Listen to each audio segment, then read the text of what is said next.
we're back with another one of these. As much as I wish I didn't have to do these every week now, I guess we're at a point with the car that it's just going to blow over every week. And it happened twice in one night. So, without further ado, the race just ended, so I'm getting right into this. Let us watch the Micah McDowell crash. Coming up. So he spins, and he goes airborne. First off, saying that he went off on the apron, I don't have a good angle here of it. But he goes air right there. He only had his front wheels barely on the apron. He did not spin all the way. But what sent him over was Logano hitting him. It was not the apron, really, I would say at all.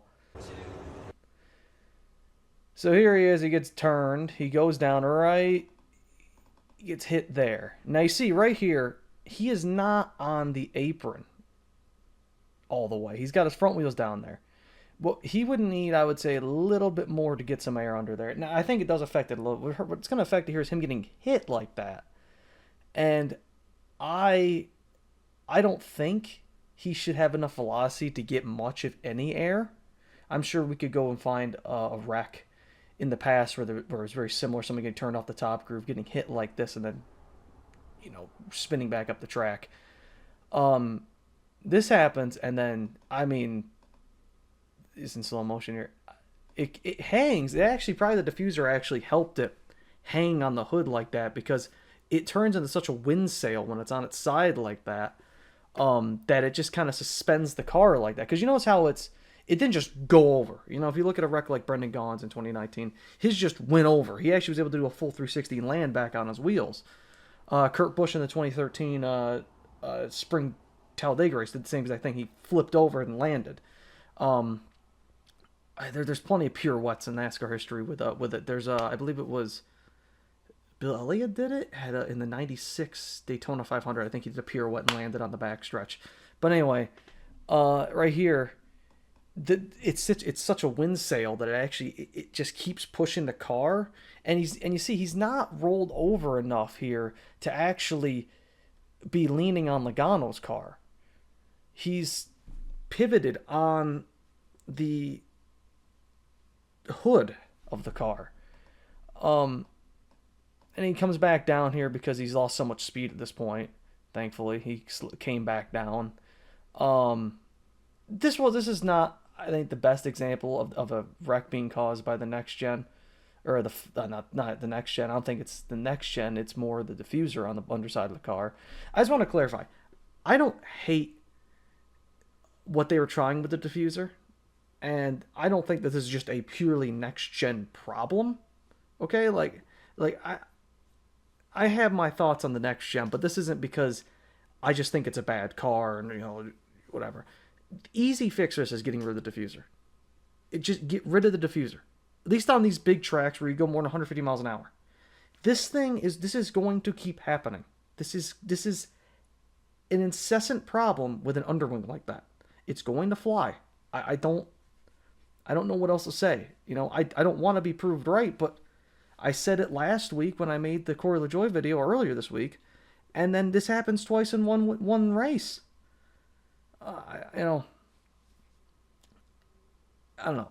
We'll continue here looking at it. Again, not all the way on the apron. Roof flaps are up. They go down there, but they were up before that. It was not a deal where Kyle Sieg last week where the roof flaps just didn't deploy. Roof flaps are up. Spins out. You see right there, they're up. Hood flaps are even up. Everything in this car should be working. And it's just, yeah. I think more of Logano hitting him brought it over than anything else. But I don't think it would have gone over as far or as long if it didn't have the diffuser under it. That thing just, bam. Yeah, wow. I don't think it would have gone over at all if Logano didn't hit him, because I was able to cause the air under it. Here's the first replay of the Josh Berry flip. I will watch it here. I'm actually going to mute it. So he spins. Now look at this shot. I'll just pause here. Both of these cars are about to go airborne. The only reason why the two didn't is because the 4 is distorting enough of the air in front of him that he actually gets set back down. Watch. And actually, hold on. If you look back, watch. He sets down, and then he picks back up again because the 4 is gone from being in front of him. Look at that. You can actually see it here. The 2 goes whoop, whoop, because it fluctuates with how the 4 is blocking the air, and then doesn't block the air, and then blocks the air again. Watch. Ooh, ooh. Back down. Only reason why I went back down, he had lost enough speed at that point, and he was going further towards the infield enough to where it wasn't going to go over. Barry, on the other hand, he's the leading car. He's unlucky in this scenario. Watch him just whoop. We've seen this, 6 times now? 5 times? Harrison Burton, Corey LaJoie, Ryan Preece, Michael McDowell, kind of, and now this. So yeah, same wreck. And the comment, I agree with this comment, and I still agree with it. I'd rather flip over and slide like LaJoie did last week than go off and hit the inside wall at 190 miles an hour. This is not great. And this is what I'm concerned about more than anything else with the next gen being able to flip like this, is that when you have the car go airborne, it still can hit things. You know, I mean, he plastered that wall. I haven't seen a car hit a wall upside down like that since, oh God, it was either Newman in 09 when the wing on the cot flipped him over and he slammed into the wall upside down and barrel rolled in the infield grass at Dega, or it might have been AJ Allmendinger in 2010 and also the cot, but it wasn't the wing in the fall Dega race where he flew across the inside on his side and he hit the wall. Jeff Burton brought up a good point, by the way. This car, you know, you're hanging by your belts here, and you're going to take a shot like that. So you're already to the extent of your belts. They're already stretched, and now you're exercising the limit of your belts even further. Car crumples really good here, partially because, and this is really interesting. Something else you can see here. Why the underpan also pins the car, kind of in a sense, across the entire thing. Imagine taking a slinky, right? Or no. Imagine, I'm trying to think of an analogy here. Taking a soda can. How about this? Taking a soda can and imagine crushing it, right? Now it's going to come out the sides, right? It's going to expand around its diameter, right? Now imagine trying to crush it in a cylinder. It's going to crush in, right? So when you restrain a car crumpling, right, which is what the next gen does, it actually, the way the diffuser works, it kind of pins the car across the entire underside, right? So it has a hard time crushing it. You have to kind of crush the underpan as well because the whole car's attached. And when they're on their stomach, or not on their stomach, when they're on their on their wheels, they have a harder time crumpling because you have to break that underpan, and the underpan has to fold, and it can't fold because it's always on the bottom of the track, right? With an old car, while it wasn't pinned, there was so much space, and the car wasn't pinned by the underpan. You could smash it, and it would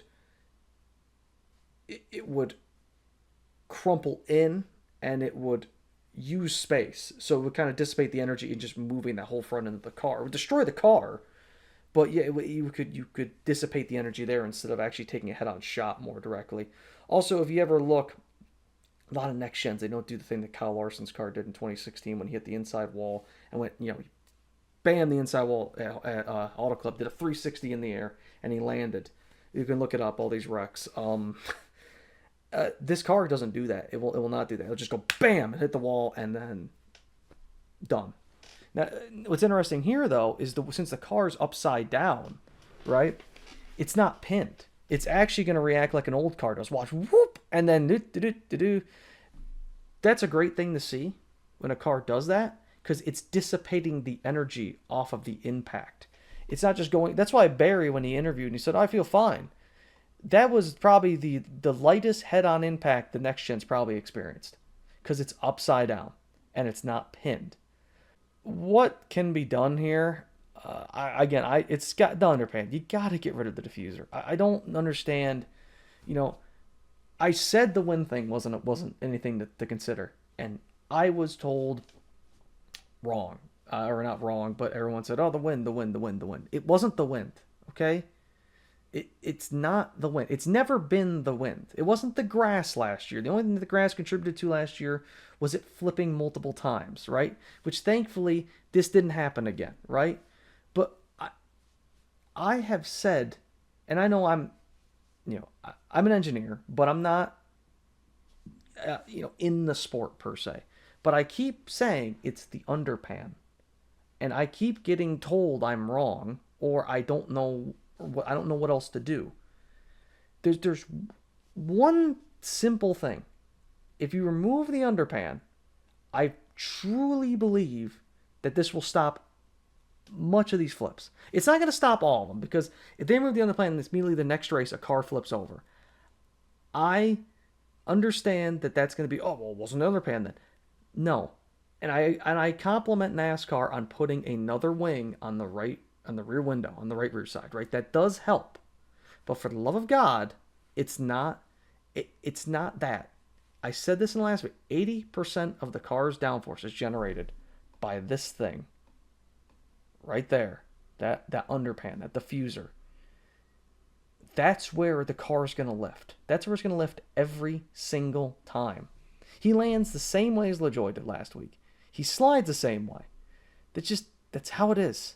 So, a little fact here before we end off. The next gen just had its 97th race. All right. The Cot Wing made it only 92 races. So we're right around in that ballpark where we really are going to expose what's right and what's wrong with this car in terms of experimentation. So it's not uncharacteristic or unprecedented to remove the underwing. That's all I'm saying. I think that would fix it.